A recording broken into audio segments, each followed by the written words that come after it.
सर्वांना श्री स्वामी समर्थ शिवगोरक्ष आदेश. बघा, आठवडाभर होत आला आहे. अनेक लोकांचं म्हणणं आहे, महाराज प्रश्नाची उत्तरं परत द्या. तर त्याच्यासाठीच आज मी तुम्हा सर्वांना तुमच्या प्रश्नाची उत्तरं देणार आहे. तर माझा पहिला विषय असा आहे की एका महिलेने असा प्रश्न केला आहे, महाराज दारू सुटण्यासाठी उपाय काय आहे? आणि त्या दारूमुळे आमच्या अख्ख्या घरच्यांना त्रास होतोय, आमच्या मुलाबाळांना त्रास होतोय, त्याच्यावर आम्हाला उपाय सांगा. बघा, मी गुरुवारच्या दिवशी माझं प्रबोधन असतं, त्यावेळेस मी सांगतच असतो सगळ्यांना. पहिलं आपण समजून घेऊया, हे दारू व्यसन कसं लागतं, का लागतं, आणि माणूसच का दारू पितो याच्या मागचं कारण हे अनेक लोकांना माहितीही असेल, तरी मी तुम्हाला सांगतो.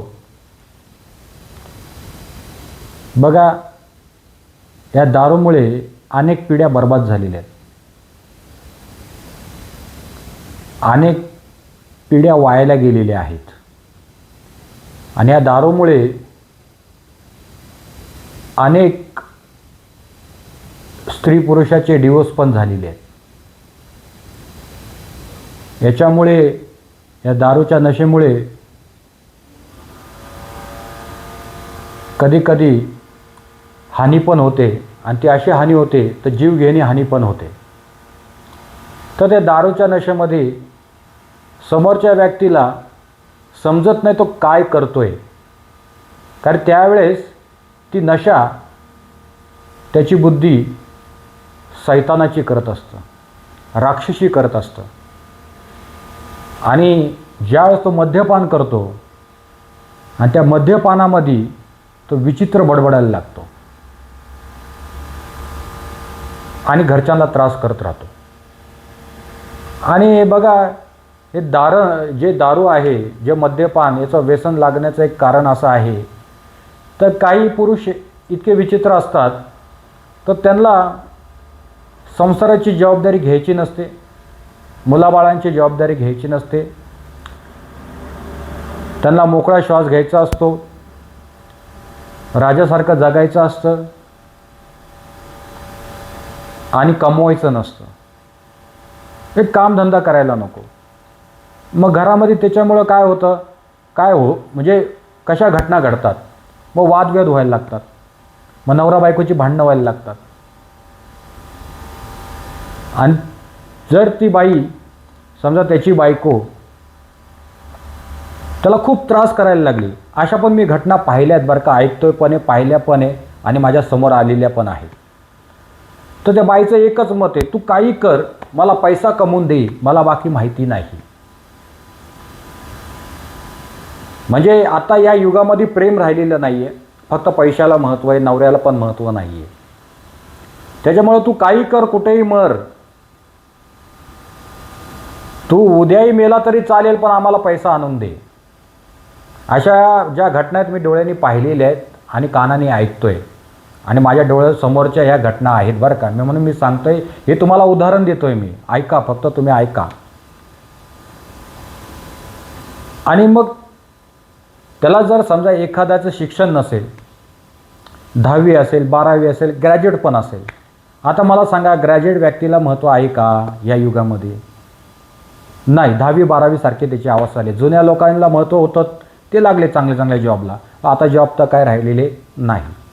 आणि त्याच्यामुळे मग त्याला जॉब न मिळाल्यामुळे मग 2-2 महिने 3-3 महिने बिचारा घरात थांबतो, कुठं कामच भेटत नाही, तो तरी काय करेल? आणि त्याच्यामुळे तो व्यक्ती कसा असतो, पुरुषाची जात सगळ्यात हळव्या मनाची असते, लक्षात ठेव. आणि मी प्रत्येकाला सांगतो, बाबांनो, तुम्ही पुरुषाला जपा, त्याचं मन समजून घ्या, त्याला काय वेदना होत आहेत हे पण समजून घ्या. नुसती भांडणं करून जमणार नाही. त्याला काम मिळतंय का नाही मिळत आहे हे पण जी घरातली स्त्री असेल तिने पण समजून घेणं खूप गरजेचं आहे. मग ती स्त्री वाद करायला लागते, मग तो पुरुष जास्त मनावर बिंबवतो, त्याने असे कधी न ऐकलेले शब्द ती स्त्री त्याला बोलायला लागते आणि त्याच्या मनाला लागतं. आणि बोलतात ना, त्या स्त्रीसमोर पण काही बोलता येत नाही, दोघांमध्ये वाद होतात, मग तो बाहेर जातो आणि मद्यपान करायला लागतो. हे एक कारण आहे बरं का. पहिला प्रश्न म्हणजे जे मी काय सांगितलं, नंबर 1 हे पहिलं कारण. मग या पहिल्या कारणामुळे अशी घटना घडते. दुसरं कारण असं आहे संगत. मी व्यसनी माणसांना सांगतो जे दारू पित आहेत. म्हणजे संगत अशी आहे, तो म्हणतात ना, तरुण पिढी, आताची जी तरुण पिढी आहे, 9वी 10वीतली 11वीतली ही जी मुलं आहेत आताची, मी डोळ्यांनी पाहतोय, बघतोय, तर असं काय वाटतं त्यांना, दारू पेल्याने आम्ही काय रॉयल होतोय का, म्हणजे आमचं कुठलं तरी पद वाढतंय का, मग दारू पेल्याने कुठेतरी एक मानसिक समाधान मिळतंय असं त्यांना वाटायला लागतं. पण ती बोलतात ना, वयानुसार बुद्धी तेवढी असते. आणि त्यांच्यापेक्षा पण काही मोठी मुलं असतात 25, 26, 30 वर्षाची, जे कॉलेजच्या बाहेर गाड्यांवरती उभे राहतात. कॉलेजच्या मुली ज्यावेळेस बाहेर येतात त्यावेळेस अशा मुलांचं आचरण चांगलं नसतं. मग तिथे कुठेतरी काही मुलींना पटवायचा प्रयत्न करतात आणि ते पटवायच्या याच्यामध्ये मग त्याच्यामध्ये अनेक काही गोष्टी घडायला लागतात. मग काही मुली फसल्या पण जातात त्याच्यामध्ये. आणि ही तरुण पिढी मग कुठेतरी समजा मुलीच्या नादी लागली आणि समजा थोड्या दिवस त्यांचं प्रेम प्रकरण चाललं आणि त्याच्या वेळेस ज्यावेळेस तिच्या आईवडिलांना ज्यावेळेस कळतं माझ्या मुलीचं कुठेतरी अफेअर आहे बाहेर, आणि त्याच्यानंतर मग जे वादविवाद उभे राहायला लागतात, उभे होतात आणि मग ते हाणामारीमध्ये रूपांतर होतं. मग त्याच्यातनं तुम्ही पाहिलंय, आम्ही मीडियाला बघतोय, खून पडतायत, काय काय होतंय. हे जे प्रेम प्रकरण चालतंय, हे जे काय आज मुलं मुली, प्रेम तर राहिलेलं नाही आहे, फक्त वासनेचं प्रेम राहिलं आहे, फक्त प्रेम नावाला आहे. या जगामध्ये कोण शुद्ध राहिले आता? 100तनं 99% कोणच शुद्ध नाही, 100% म्हणा. मग तुम्ही कुठल्याही पद्धतीने पकडा, या जगात कोणी ब्रह्मचारी राहिलेलं नाही आहे. मग ते तरुण पिढी असू दे या इतर, ठीक आहे लग्न झालं तर गोष्ट वेगळी आहे, पण आताची पिढी अशी आहे तर ब्रह्मचार्याचं पालन न करता वीर्यपतन जास्त करतात आणि त्याच्यामुळं आताची पिढी रोगी होत चालली आहे आणि वासना वाढत चाललेली आहे. आणि त्याच्यामुळे हे असे प्रकरण झाल्यामुळे मग हे असे कुठेतरी कॉलेजच्या बाहेर उभे राहा, कुठेतरी मुलींची छेडछाड कर, काही मुली पण असतात त्या पण त्यांच्या अधीन जातात आणि मग कुठेतरी दगा झाला तर अशी पोरं व्यसनांच्या अधीन जातात आणि मग ते गुंडवृत्तीचे होतात, दारू प्यायला लागतात आणि मग ते वायाला जातात. मग कुठेही पडतात, गटारीत पडतील या चड्डीत लघुशंका करून पडतील कुठे पण, अशी त्यांची अवस्था. म्हणजे आटील बेवडे होतात. तुम्ही पाहताय, बघताय तुम्ही. हे एक दुसरं कारण आहे. म्हणजे हे जे आपण प्रेम प्रकरण बोलतो ना, हे पण सगळ्यात हानिकारक आहे. क्वचित घडतात, प्रत्येक मी नाही सांगत आहे, पण 100तनं 90% तर अशीच पोरं आहेत त्यांची अवस्था खराब झालेली आहे. एकतर्फे प्रेम असं म्हटलं गेलेलं आहे याला. एकतर्फे प्रेम बाबा, मग तो दुसरा मुलगा पण त्याच पद्धतीने वागतो, मग त्याचा मित्र पण तेच करतो, बाबा हे असं आहे, माझं हिच्यावर प्रेम आहे, तो बोलतो माझं प्रेम आहे. मग त्याच्यातनं मग कुठेतरी बाबा ती मित्रालाच भेटली, मग मला भेटले नाही, मग त्याच्यातनं खूनही पडतात आणि त्याच्यातनं एखादा नशेच्या अधीन पण जातो. ही अवस्था आताच्या युगल पिढीची आहे. येथे लक्षात. हे दुसरं कारण आहे. तिसरं कारण असं आहे, तो संशयखोर वृत्ती. आताच्या युगामध्ये हे कलियुग चालले, घोर कलियुग चालले. एखादी महिला वाईट वागली नाही तरीही तिचा पती तिच्यावर संशय घेत राहतो. समजा एखाद्या परपुरुषासंधी ती काय बोलत असेल, एखादा व्यक्ती ओळखीचा असू शकतो, तिचा मावस भाव असू शकतो, चुलत भाव असू शकतो, या तिच्या नात्यातलं कोण असू शकतो, कोणी असो, पण त्याच्यातनं समजा पुरुषाची वृत्ती संशयखोर वृत्ती झाली आणि त्याच्यातनं वाद उभे होतात आणि त्याच्यातनं मग भांडणं निर्माण होतात आणि भांडणं झाल्यावरती मग टोकाचं पाऊल उचललं जातं, मग डिवोर्सपर्यंत जातो माणूस किंवा त्याच्यातनं हानी पण होते. येतं लक्षामध्ये.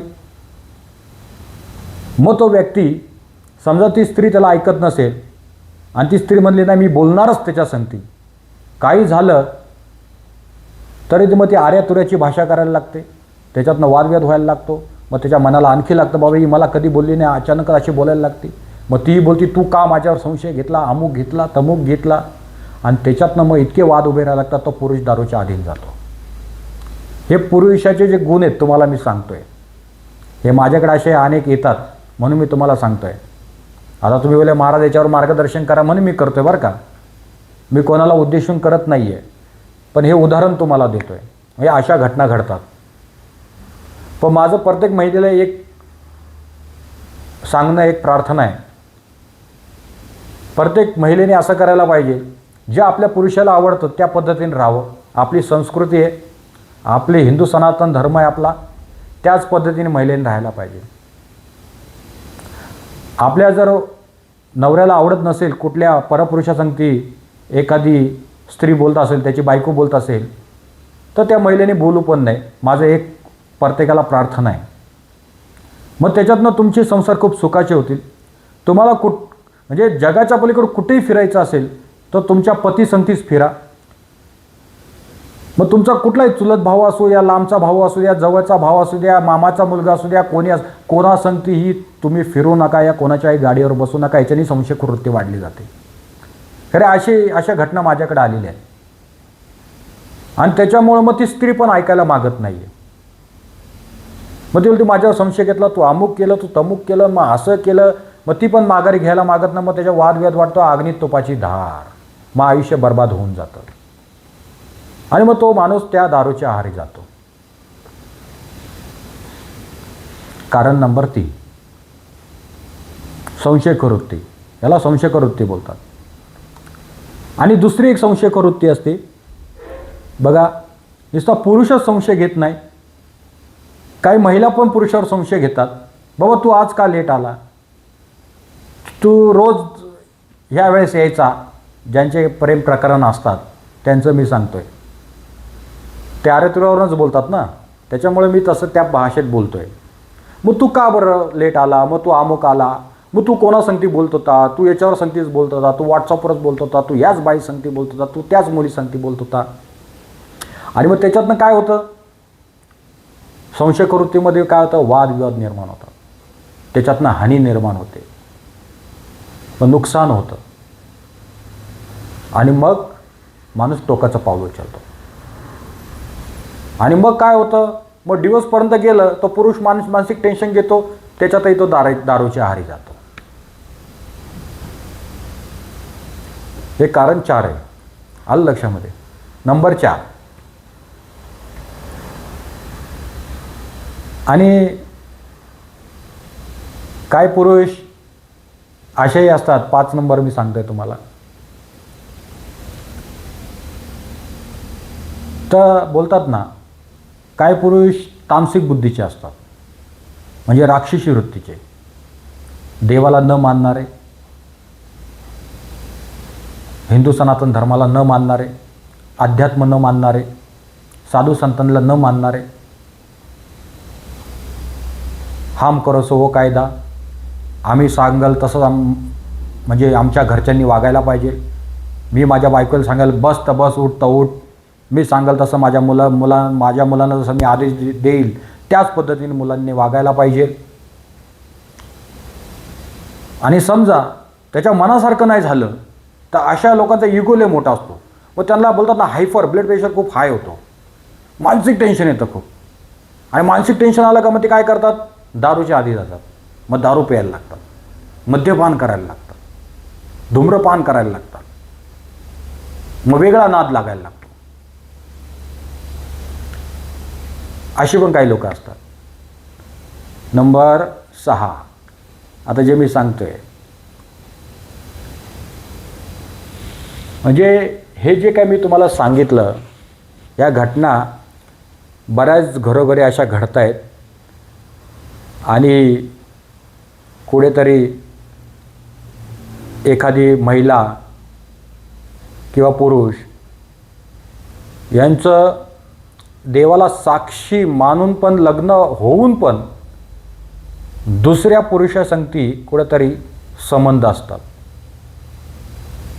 आणि संबंध असल्यामुळे कुठेतरी ते संबंध पकडले नवऱ्याने एखाद्या स्त्रीचे तर त्याच्यातही नवरा डिप्रेशनमध्ये जाऊन तो दारूच्या आहारी जातो. त्याच्यात महिला पण आली. फक्त महिला, काही महिला घेतात ड्रिंक, मी नाही बोलत नाही आहे, बऱ्याच महिला आहेत अशा भरपूर दारू पित आहेत. मुंबई ठिकाणी, बँगलोर, इकडे तिकडे जा तुम्ही, या इतरही कुठं असू शकतं काय माहिती नाही आपल्याला, पण मी मुंबई ठिकाणी फिरतो तर सरस दिसतं मला पण. ते अशा काही घटना असतात पुरुषांच्या. म्हणून याच्यासाठी काय करावं लागेल तुम्हाला? अध्यात्म मार्गाची जोड. आता हे तुम्हाला सांगितले वैज्ञानिक जीवनातल्या घटना कशा घडतात, हे विज्ञान आहे. आता हे तुम्ही जगताय, वैज्ञानिक जीवनामध्ये तुम्ही जगताय. मग याच्यातनं वैज्ञानिक जीवन तुम्हाला बाहेर काढू शकतं का? नाही. मग त्यासाठी काय पाहिजे? अध्यात्म. आणि तोच अध्यात्म तुम्हाला बाहेर काढू शकतो. मग अध्यात्म म्हणजे काय? कुठला बाबा, भगत, बुवा, कुठली भक्ती तुमची दारू सोडवेल का? नाही. हा पहिला डोक्यातनं भ्रम काढायचा. कोणच तुमची दारू सोडवू शकत नाही. जो एखादा दारूच्या आहारी गेला, अधीन गेलेला आहे, त्याला मेन प्रेमाची गरज असते, समजवण्याची गरज असते. त्याला कुठेतरी योग्य अध्यात्म मार्गातला सत्संग असावा लागतो, योग्य मार्गदर्शक असावा लागतो. आणि पहिलं जो दारू घेतो त्याच्या घरच्यांनी त्याच्या संगती व्यवस्थित वागायला पाहिजे. मुख्य त्याची बायको, त्याच्या बायकोनी त्याच्याकडे फोकस करायला पाहिजे, प्रेमाने समजून सांगायला पाहिजे.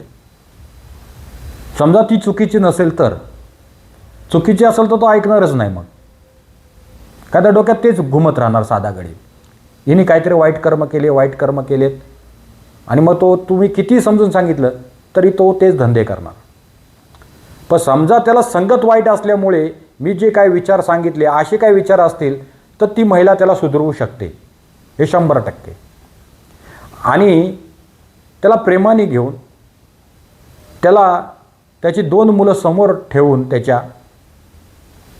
त्याला त्याच्यातल्या काही गोष्टी सांगायला पाहिजे, मुलांचं भविष्य सांगायला पाहिजे.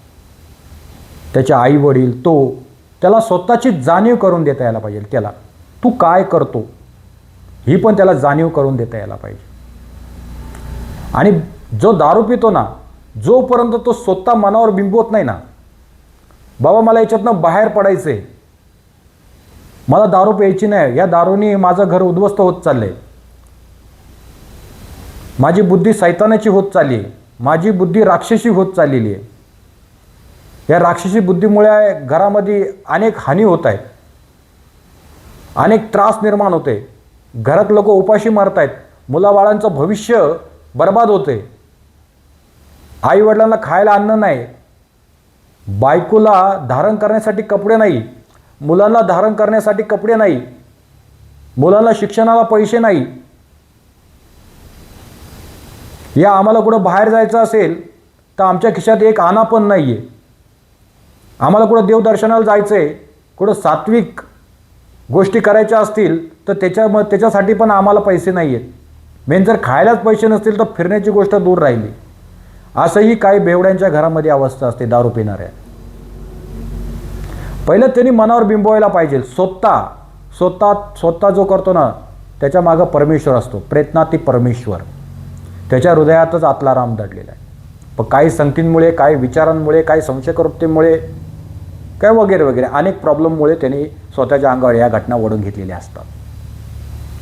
मग त्यांनी बिंबवायला पाहिजे, त्यांनी आजपासून वचन घ्यायला पाहिजे, आजपासून मी दारू पिणार नाही, मी माझ्या मुलाबाळांना जीव लावेल, माझी बायको, माझे आई वडील यांना सगळ्यांना जीव लागेल, यांना सांभाळेल, माझ्या मुलाबाळांचं शिक्षण पूर्ण करेल, माझ्या घरच्यांना आई असू किंवा बहीण असू किंवा वडील असो, बाप असो किंवा बायको असो, यांच्या इच्छा आकांक्षा पूर्ण करणं हे माझं कर्म आणि माझा धर्म आहे असं जर मनावर त्यांनी बिंबवलं मनापासून, तर तो 100% कुठेतरी विचार करू शकतो दारू सोडण्याचा.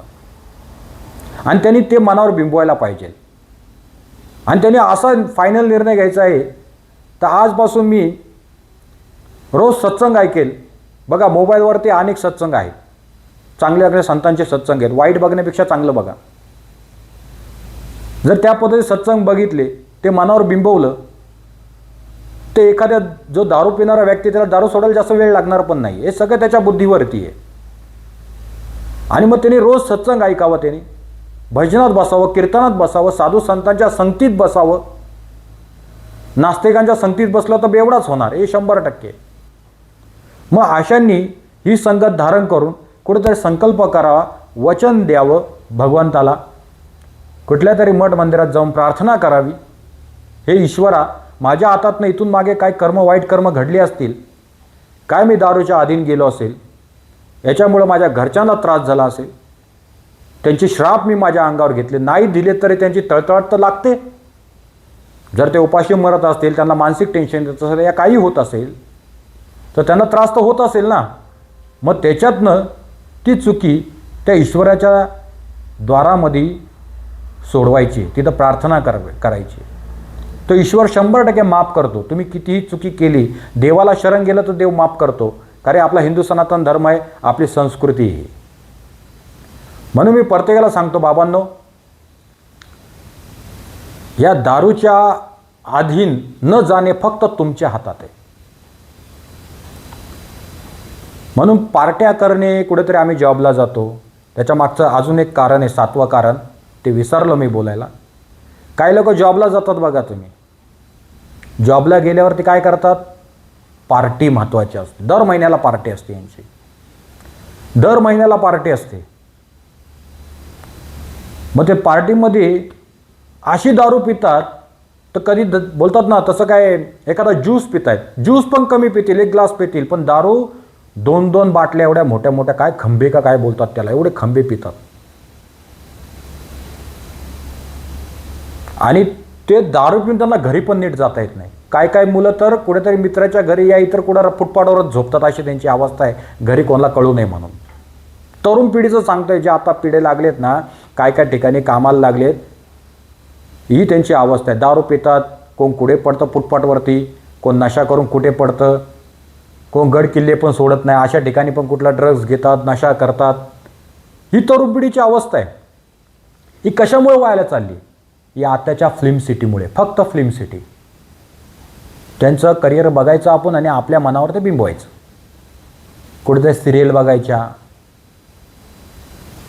मग सिरियल बघून अरे हा काय करतो, तो काय करतो, मग समाजात हेच चालतं.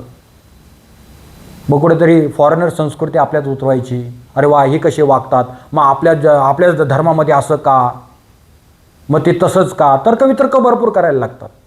पण त्याच्यामुळे तुम्ही वायाला जाता. तुम्ही वायाला गेलात तर तुमच्या आई वडिलांचं नुकसान होतं, आई वडील टेन्शनमध्ये जातात, समाजात त्यांना कुठेही तोंड दाखवायला जागा राहत नाही. तुमचं तर नुकसान तुम्ही करतातच आहे. लग्नाच्या आधी तुमची हानी करून घेतायत, लग्नाच्या आधी तुम्ही तुमचं जे ब्रह्मचारीपणा आहे तो पूर्ण संपवताय, आणि मग कोणाच्या तरी गळ्यात पडायचं आणि दुसऱ्याचं आयुष्य बर्बाद करायचं. हे आत्ताच्या पिढीचं उदाहरण आहे. मग मुलगा असो किंवा मुलगी असो. हे मला प्रश्न केला, मी बोलतोय, अरे अशा घटना घडतायत, तुम्ही मीडियाला, टीव्हीला अनेक ठिकाणी ऐकताय. आणि मग हे पार्ट्या करायला लागतात, कधी मिळत नाही असे पितात दारू. मग त्याच्यातनं मग घरामध्ये एखादा गेला तर बायको भांडायला लागते. मग त्या बाईची पण काही चुकी आहे, मग ती बाई कडाकडच भांडणार. कुठल्याही स्त्रीला वाटतं आपला नवरा बेवडा नसावा. बघा, दारू न पिता पण तुम्ही ऑफिसमध्ये पार्टी करू शकता. खा ना, काय खायचं तेवढं खा. दारू पिण्याचा एक मार्ग आहे का हा? याच्यातनं सगळ्यांना माहिती आहे, अनेक पिढ्या बर्बाद झालेल्या आहेत. कोणी कोणाचा गळा दाबलेला आहे, कोणी कोणाच्या डोक्यात दगड घातलेला आहे, मित्रांनीच मित्राचा घात केलेला आहे, बायकोनी नवऱ्याचा घात केला आहे, नवऱ्याने बायकोचा घात केला आहे, भावाने अख्खं घर संपवले दारूच्या नशेमध्ये. किती अशा घटना आहेत, किती घटना आहेत. दारू पिऊन नशेनी अनेक आया बहिणींवरती बलात्कार केले, काही स्त्रियांवरती, तरुण मुलींवरती बलात्कार झालेले. त्याच्यामुळे हे कशामुळं घडतं? फक्त व्यसनांमुळे, फक्त नशेमुळे. मग हे बंद व्हायला नको का? हे व्हायला पाहिजे. हे आपल्यावरती आहे. कितीही कुठेही बार असू, कुठेही दारूचं दुकान असू या काही असू, तुमच्या मनावर जोपर्यंत कंट्रोल येत नाही तोपर्यंत तुम्हाला या दारूच्या बाहेर काढणाऱ्या या जगात ब्रह्म पण काही करू शकत नाही. लक्षात ठेवा. हे सगळं तुमच्या हातामध्ये आहे, सर्व तुमच्या हातामध्ये. संतांचं वचन पाळा. संत जे सांगतात त्या पद्धतीने वागा. जे ते मार्गदर्शन करतील त्या पद्धतीने चला. दारू सोडायला जास्त वेळ लागत नाही. अहो लक्षात ठेवा, दारूला तुम्ही पित नाही, दारू तुम्हाला ग्रहण करते, दारू तुम्हाला पिते. येते लक्षामध्ये. मग ते दारूनी एवढं तुम्हाला अधीन केलंय ना, तर ते बोलतात ना व्यसन, जिभेला पाणी येतं एखाद्याच्या. एखाद्याला तंबाखूचं व्यसन असतं बघा, कायम 2-2 मिनिटाला तंबाखू खात राहतो. तसं हे दारू त्याच्यापेक्षाही झाली मी. म्हणून तुमच्या मनावर आहे सगळं. जोपर्यंत तुम्ही मनावर बिंबवत नाही, आजपासून हिचा त्याग केला. त्याग नाही, मी नाही म्हणजे नाहीच घेणार. कसं काय व्यसन लागेल मला सांगा? लगेच दुसऱ्या दिवशी तुम्ही दारू सोडू शकता. लगेच त्याच दिवशी, त्याच क्षणात दारू सोडू शकता. तुमच्या मुलाबाळांचा तुम्ही चेहरा बघितला, बायको, आई, वडील यांचा चेहरा पाहून तुमच्या मनाला प्रश्न करा. रोज संध्याकाळी झोपताना आत्मपरीक्षण करा. मी कुठे चुकतोय? मी कसा वागतोय? माझ्यामुळं माझं भविष्य खुटलंय. माझ्या मागची पिढी पुढे गेली, मी आहे तिथंच आहे. आणि रात्रंदिवस माझ्या घरचे रडतायत आणि मी दारू पिऊन मजा मारतोय. हे तुम्ही आत्मपरीक्षण करायला पाहिजे. जोपर्यंत तुमच्या मनावर हे जे काय ठाम तुम्ही बिंबवत नाही ना, तोपर्यंत तुमची दारू सुटणार नाही. आणि हे तुम्हाला बिंबवायचं आहे. प्रत्येक स्त्रीला टेन्शन असतं, माझा नवरा कसा सुधरेल. पण पुरुषाला काही टेन्शन नाही. पुरुषाला फक्त मजा करायची, पार्टी करायची. थोडं कोण बोललं का लगे आम्ही दारूच्या आहारी जातो. बायको बोलली मला, आला दारू पिऊन. आई बोलली मला, आला दारू पिऊन. भाऊ बोलला मला, आला दारू पिऊन. बाप बोलला मला, आला दारू पिऊन. माझी पोटची मुलं मला बोलली, आल्या दारू पिऊन. माझं म्हणणं काय, अशी लोक नाटकी असतात. अशी लोक नाटकी असतात. ते फक्त दारू प्यायचं एक कारणच शोधत राहतात. मग तुमच्या कारणामुळे ना तुमच्या मुलांचं भविष्य बर्बाद होतं बरं का, एवढं लक्षात ठेवा. मग त्या बिचाऱ्या स्त्रीने तुमच्या अंगठी लग्न करून कुठेतरी पापच केले का नाही? कुठेतरी चुकीच केली का नाही? एक विचार करा प्रत्येकाने. त्या स्त्रीला वाटत होतं का माझा नवरा बेवडा आहे, दारू पितोय? नाही. त्याच्या अगोदर तुम्ही लपून ठेवलं. त्याच्यानंतर मग दारू, जो बेवडा आहे तो दारू प्यायला लागला. त्या महिलेचं आयुष्य तुम्ही बर्बाद केलं. भाई चुकीचं घडलं का नाही? बघा, मनावर बोट ठेवा तुमच्या. तुम्हाला जे मी सांगतोय 100% पटणार आहे तुम्हाला. मग त्याच्यासाठी तुम्हाला याचा त्याग करायचा आहे. अहो या जगात कुठली गोष्ट नाही तुम्ही सोडू शकत नाही त्याला. या जगात, या ब्रह्मांडात अशी कुठली गोष्ट नाही आहे तुम्ही त्याचा त्याग करू शकत नाही. तुम्ही पुनरपी कर्म करू शकता. कारण की देवाने आपल्याला पुनर्पी कर्म करायचा अधिकार दिलेला आहे, जे 4 पायाचे प्राणी सोडून. कारण की ते आधीच कर्म भोगतायत. पण आम्हाला कर्म तर भोगावी लागतात, पण परत तुम्ही तुमच्या पद्धतीने कर्म करू शकता, एवढा देवाने अधिकार दिलेला आहे. परत विश्व उभं करू शकता, परत संसार उभा करू शकतात. जे काय तुमच्या घडामोडी जीवनामध्ये झाल्या त्या पुनरपी तुम्ही उभ्या करू शकता. जे तुमचे घरातले वाशे फिरलेत परत सरळ आणू शकता. हे तुमच्या हातामध्ये आहे. नुसतं रडून काही होत नाही.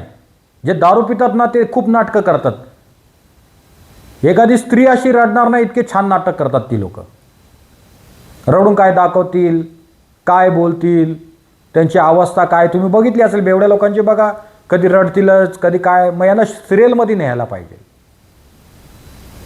बघा, कुठेतरी आपल्या मनाला लाज वाटायला पाहिजे. कुठेतरी चुकी करताय. त्याच्यामुळं तुम्ही तुमच्या मुलांकडं लक्ष द्या, बाकी काही करू नका. तुमच्या आई वडील बायको यांच्याकडे लक्ष द्या, काळजी आहे त्यांना. म्हणून टेन्शनमध्ये तेच डोक्यामध्ये काय होईल आमचं भविष्य, काय होणार पुढे, ह्या टेन्शनमुळे ते राहत आहेत. आणि हेच लोकांना समजत नाही आताच्या. म्हणून त्याच्यासाठी तुम्हाला स्वतः पहिली साथ द्यावी लागेल. नाही बाबा, कुठलाही संत असेल त्याच्या चरणाशी जा, त्याला प्रार्थना करा, तो तुम्हाला योग्य देवाचा मार्ग दाखवेल. आणि तो सांगेल बाबा काय नाही, रोज सत्संग ऐक, कीर्तन ऐक, नामस्मरण कर स्वामी महाराजांचं, रोज सकाळी उठल्यावर ध्यान कर, श्री स्वामी समर्थ ध्यान कर. रोज उठल्या उठल्या दारूचं ध्यान नाही, श्री स्वामी समर्थ ध्यान कर. नाम घे, चालता बोलता नाम घे. वचन दे तिथे महाराजांना, आजपासून महाराज दारू पिणार नाही. सुटलीच समजायची. सगळं तुमच्या हातात आहे. येते का लक्षामध्ये? कुठल्या औषधे दारू नाही सुटत, हा सगळा भ्रम आहे. नाही तर एवढे बेवडे आत्तापर्यंत सुधारले असते. 2 महिने सोडतात, 3ऱ्या महिन्यापर्यंत परत दारू प्यायला लागतात. येते लक्षामध्ये? तुमच्या हातात आहे, सगळ्या गोष्टी तुमच्या हातात आहे. अध्यात्म करा.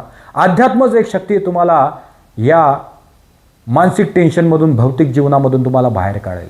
म्हणजे हे वैज्ञानिक जे आता विज्ञान युगामध्ये तुम्ही जगताय ना, हे तुम्हाला डिप्रेशनच्या बाहेर नाही काढू शकत. तुम्हाला फक्त आध्यात्मिक डिप्रेशनच्या बाहेर काढू शकतं. ते म्हणजे सकाळी रोज उठल्याने ध्यान करणे, रात्री झोपताना आत्मपरीक्षण करणे, मी कुठे चुकतो, कसा वागतो, आपल्याच आतल्या रामाला प्रश्न करणे. त्याचं उत्तर आपोआप आपल्याला येतं आणि त्यावेळेस आपल्या चुक्या सुधारायला लागतात. चांगलं सात्विक भोजन घ्या, सात्विक अन्न ग्रहण करा, तामसी भोजन सोडून द्या. बघा घरामध्ये सुधारणा किती छान व्हायला लागते. 3 महिने फक्त उपासना करा घरामध्ये. रोज उपासना. सगळ्यांनी, जेवढे घरची लोक आहेत ना, सगळ्यांनी श्री स्वामी समर्थ रोज सकाळी अर्धा तास सामूहिक नामस्मरण करा. स्वामींचा फोटो समोर ठेवा, अर्धा तास सकाळ संध्याकाळ रोज अर्धा तास फक्त नामच घ्या. बाकी कुठलं वाचन पण करू नका. स्वामींचा फोटो आणा, मस्त 2, 2.5, 3 फुटाचा घरामध्ये लावा, हॉलमध्ये. सगळ्यांनी एकत्र बसा, सामूहिक नामस्मरण करा. त्या नामाची ऊर्जा किती प्रचंड आहे त्यावेळेसच तुम्हाला जाणवेल. 3 महिन्याच्या आतमध्ये तुमची दारू बिरू सगळी सुटली जाईल. एवढी सात्विक बुद्धी. त्या जो व्यसनी त्याला बसवा, त्याला पण नाम घ्यायला लावा. त्याची मुलं समोर ठेवा, आई वडील दुनियादारी, त्याला सगळ्या गोष्टी समजून सांगा. आणि जे मी सांगितलं ते ऐकवा पहिलं. म्हणजे ह्या कारणातनं तो परत कारण शोधणार नाही, मला बाबा मग काहीतरी कारण पाहिजे दारू प्यायला. आलं लक्षामध्ये?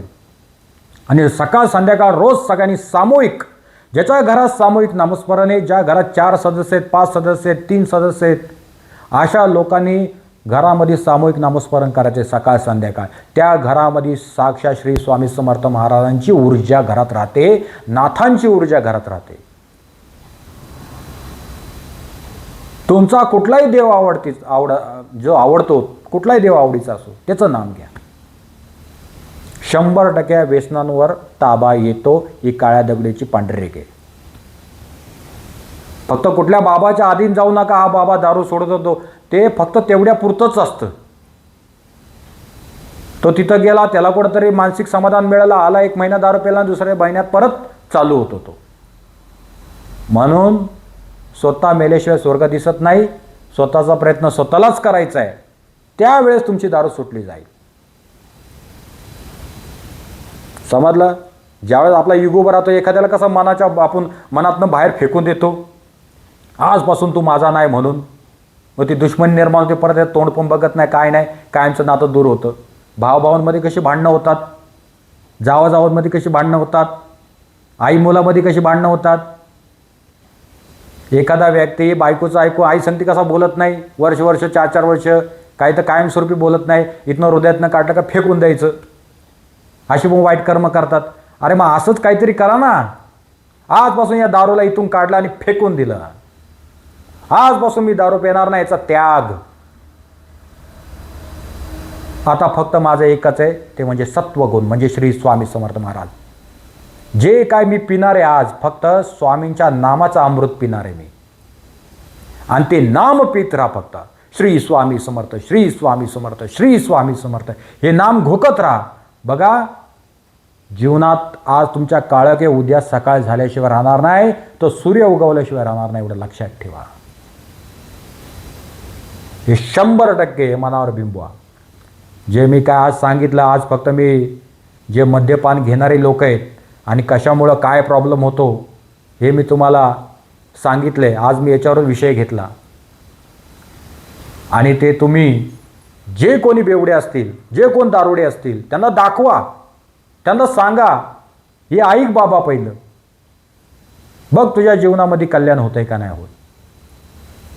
आणि व्हिडिओ पूर्ण ऐकायचा तरच लक्षात राहील, अन्यथा लक्षात राहणार नाही. असो, जे काय मी आता सांगितलं ते तुम्ही लक्षात घेतलंच असेल. एकाच प्रश्नाचं उत्तर इतकं मोठं आहे, कारण की याच्यात थोडी चर्चा मोठीच होणार होती म्हणून मी बोललो.